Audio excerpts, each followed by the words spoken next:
Assalamualaikum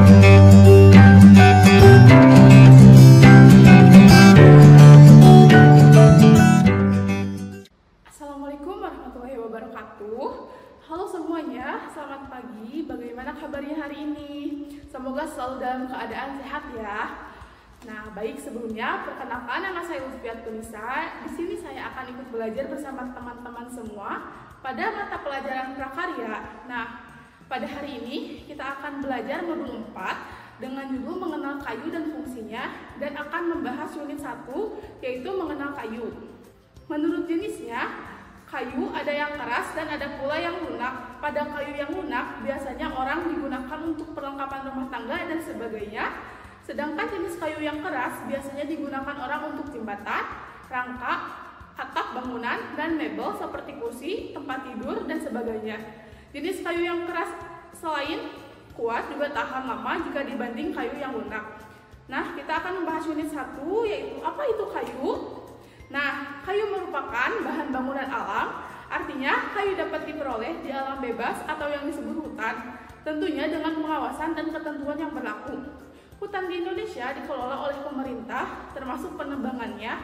Namun, sekarang ini penebangan kayu di hutan-hutan Indonesia banyak yang diserahkan kepada perusahaan penebangan swasta. Setelah memperoleh izin Departemen Kehutanan untuk menjaga kelestarian hutan agar tidak terjadi lahan atau hutan gundul akibat penebangan, dilakukan reboisasi oleh para penebang.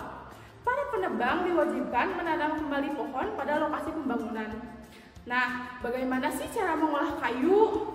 Pengolahan kayu mulai dari gelondongan menjadi bahan kayu berupa balok dapat dilakukan di hutan dengan cara digergaji manual atau gergaji mesin.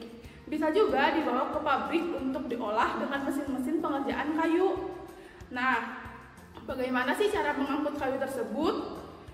Nah, cara mengangkut kayu tersebut ada 2 jalur, yaitu yang pertama ada jalur darat, yang kedua ada jalur air. Nah, cara mengangkut kayu dari hutan ke pabrik pengolahan dilakukan melalui darat dengan cara menggunakan tenaga binatang seperti gajah, kuda, atau dengan alat berat seperti traktor, kemudian diangkut oleh truk.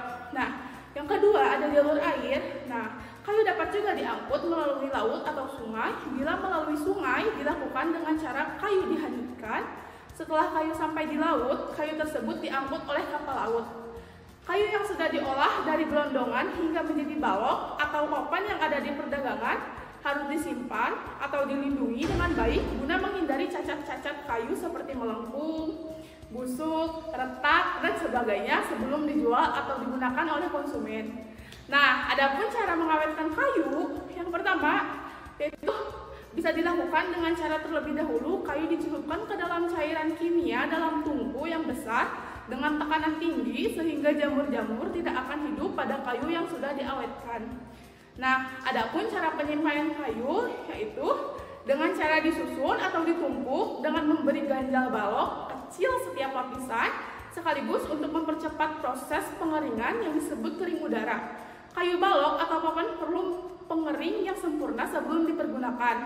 Selain dengan pengeringan udara, bisa juga dengan proses pengeringan oven. Caranya, kayu balok atau papan dimasukkan ke dalam oven yang besar, lalu disusun memakai ganjal balok kecil tiap-tiap lapisan, lalu dipanaskan dengan tenaga listrik, kemudian suhu ruangan diatur sampai mendapatkan pengeringan yang sempurna. Bagaimana cara memilih kayu yang sudah siap untuk ditebang? Nah, penebangan pohon dilakukan bila pohon telah cukup umurnya. Untuk mendapatkan mutu baik, batang dari pohon merupakan bagian yang menghasilkan kayu. Untuk bahan bangunan, bahan kayu keras yang diameternya tidak kurang dari 20 cm dan panjang bagian lurusnya minimal 1 meter masih dapat digunakan untuk bahan mebel dan kerajinan tangan. Bila batang pohon ditebang, gelang-gelang tahunan dapat terlihat pada tampang melintang dan menunjukkan umur dari pohon.